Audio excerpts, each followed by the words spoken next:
guys, welcome back to another video. I'm Laurent and my last mod video absolutely took off. So we're back, we're diving even deeper and I'm going to tell you 5 mods that I feel are essential for this bike and that are also under £100.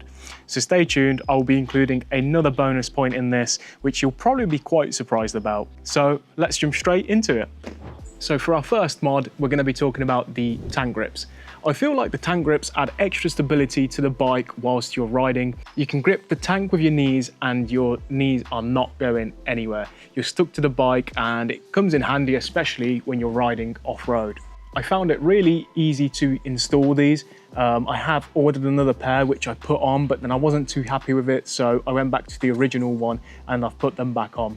As I mentioned, I highly recommend this and I feel like it's an essential mod to the bike because originally you have your gloss paint on here, which is super slippy. So when I went to test ride the bike 3 months ago, I went on some slight off-road and my knees were slipping about instantly because of the gloss paint on the tank. So I knew I'll be getting a tank grip installed in the future on my bike. I'll be leaving a link in the description below for you to go check these ones out. These ones came with a really good sticky pad already on the back. My other ones that I ordered were honestly terrible and I really don't recommend them.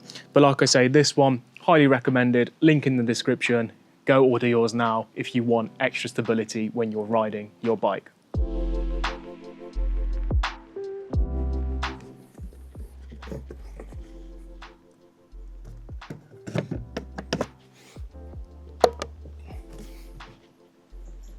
So for the next point, I'd like to talk about a top box. This is the Givi top box with the Givi rack, of course. What can I say? It's super useful. I mean, let me show you.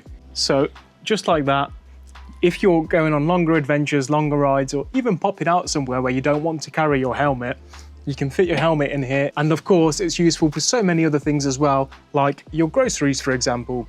You could go do your weekly shop and fit it all in here without any problems whatsoever. If you like to do camping trips, you can also fit all your camping gear in here. You could attach the tent on top or just behind it, especially if you're on your own. Another thing is if you're riding with a pillion, your pillion is a lot more comfortable because they've got something to lean against. So on longer journeys, I know my partner tends to get a bit of a sore back and likes to stop every hour or so. But with a top box, it makes it a whole lot more comfortable and a lot more enjoyable because she's able to lean back and rest her back slightly. So like I mentioned, this is the Givi rack and the Givi top box. You can find other alternatives. I've had a look and you can find some for £50 to £100, both included, which I'll leave some links down in the description below that you can go and pick up. Like I say, I don't always use it, but I use it when it is needed. Definitely another bonus is it saves you from carrying a backpack and you can fit everything in here.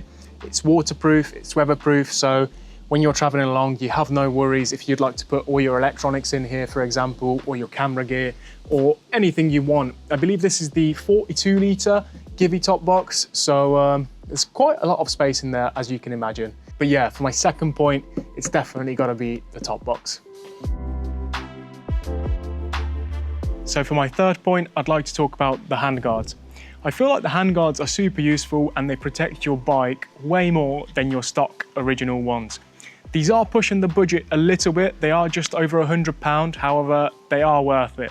You can opt for alternatives from AliExpress, which you can find cheaper than £100. These are the original bark busters. For this, I wanted to opt for the original ones, not an AliExpress version, just because the amount of protection it does offer when you drop your bike, yeah, it makes a big difference. And as you can see here, I have dropped the bike multiple times and it's protected the bike every time. I got away with only a few scrapes, which is always a bonus. The protection that they offer is really good. I mean, this Storm version specifically, my hands have never gotten cold. Fair enough, I've only ridden down to maybe about 10 degrees Celsius, but my hands have stayed warm every time, which what I'm trying to say is that it protects your hands from the wind by a lot. Of course, also from flies. We all know at higher speeds, a fly can hurt if it hits, especially if you don't like to wear gear, so which I don't recommend. But yeah, they definitely protect your hands from wind or anything that was to flick up from the road.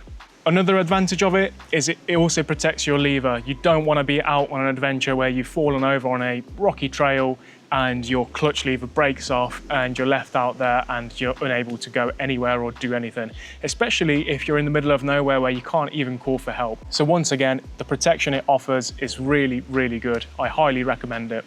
I'd even go to the point to say that these handguards are non-negotiable, so you must go and order yourself a pair now if you want to keep your bike protected. So for my fourth point, I'd like to talk about the metal bash plate and the radiator guard, coming in at about £65 with the link in the description below. So I highly recommend you order yourself an upgraded bash plate and a radiator guard, especially if you're riding rocky trails or heavy off-roads, because the amount of stuff that hits your bike and instances that I've seen and heard of on Facebook group and on videos where the stock ones just don't hold up. So it's definitely worth not taking the risk for something where you can spend £65 and have such a big upgrade. The ones I have are from AliExpress and I highly recommend it. It's made out of steel, so it's a really strong metal. To remove your OEM ones, you just need a few tools to take out the original bolts and basically just replace it with the parts that you've ordered. So I would advise for you to change it, especially like I mentioned, if you're riding a lot of off-road. It just gives you extra peace of mind and it gives your bike extra protection. And for the price it costs, it's 100% worth it. I was in the Peak District the other week, and as you can see, the bash plate took a massive hit, and I don't really want to know how the stock one would have held up with something like that. So I'm really glad that I went for the metal one because, like I say, it's protecting the bike a lot more than your original one. So yeah, I highly recommend you changing your radiator guard and bash plate. You do not want to be risking putting a hole in your sump or even into your radiator. So make sure to go and order yours in the link below. So for my fifth point, I'd like to mention the rally seat. Just like in my last video, I feel like this is a crucial mod that you need, especially if you're doing long adventures and you're going on long rides. So price-wise, it's coming in just over £100, but the difference it makes is huge. So I highly recommend you upgrade your seat. I've tested both the OEM seat and this one, and I feel like this rally seat is the one that I always opt for. So even my partner agrees this rally seat is a lot comfier than your stock one. And also regarding the material of the seat, it's very grippy and it's so comfortable. Like I did a 150-mile ride with this seat and my bum didn't ache whatsoever. So like I say, compared to your stock one, I highly recommend this, and there will be a link in the description below if you would like to go and get yourself one now. So last but not least, my bonus point, I have the chain guard, which I've not installed yet, which we're gonna do together in this video. So let's get on with it. So we moved over slightly onto the concrete so we can put the bike onto the center stand. We have our tools and the first bolt here. So let's get it in. I think these need to come out first.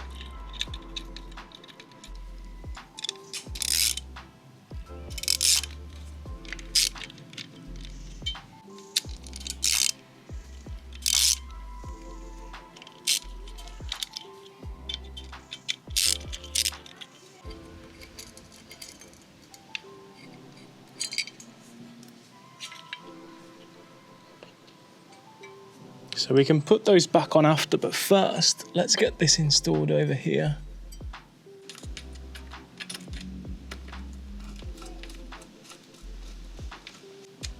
I'm not going to tread lock it just yet, just in case, because I'm not sure how it will actually fit. So now we can install this back on.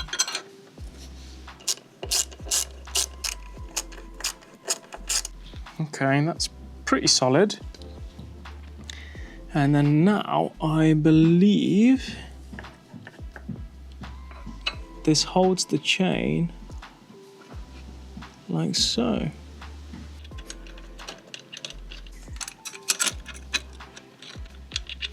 Okay, that wasn't too hard to figure out in the end once you know what you're doing.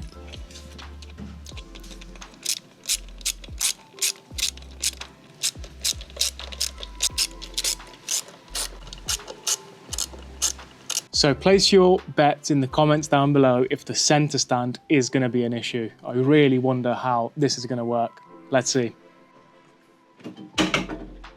Oh wow, so it just fits. Doesn't catch it whatsoever. I was a bit scared of that, to be honest. But yeah, I'll give you a bit of a closer look. We're talking millimeters. So let's put our tools back. Just to mention, I was using the H4 and a small ratchet to do the job. I should have used this too to kind of go like this. Would have been a lot easier, but look, it's done. It's great. But let's put that back in and talk about the chain guard. So the chain guard coming in at about £20. I'll make sure to leave a link in the description below so you can get yourself one too. So the benefits of it, basically just reduces fling onto your swing arm and onto the bike itself. It keeps the chain a lot cleaner and also gives you extra protection for the chain, especially if you're riding heavy off-roads. You do not want your chain falling off. I know the CRF 250 came with one already, and I thought I'll get one for this too, just to give me that extra peace of mind. So yeah, it's a great addition. I mean, for a normal person, it would probably take about 5 minutes to install. It's a super easy thing to do. For myself, it did take 10 minutes to figure out, but look, we got there in the end, and yeah, now that's on the bike, I'll definitely be testing it out, and I'll let you guys know in a future review how it is. So guys, there you have it, 5 essential mods plus a bonus one, which was the chain guard, which was a little bit difficult to install if you're like me, but like I say, for someone else, it will be a quick job just like that. But yeah, let me know what mods you are looking to install or what you have already installed down in the comments below. But if this video has helped you, make sure to leave a like rating. Don't forget to subscribe and turn on the notification bell. And otherwise, I will catch you in the next video.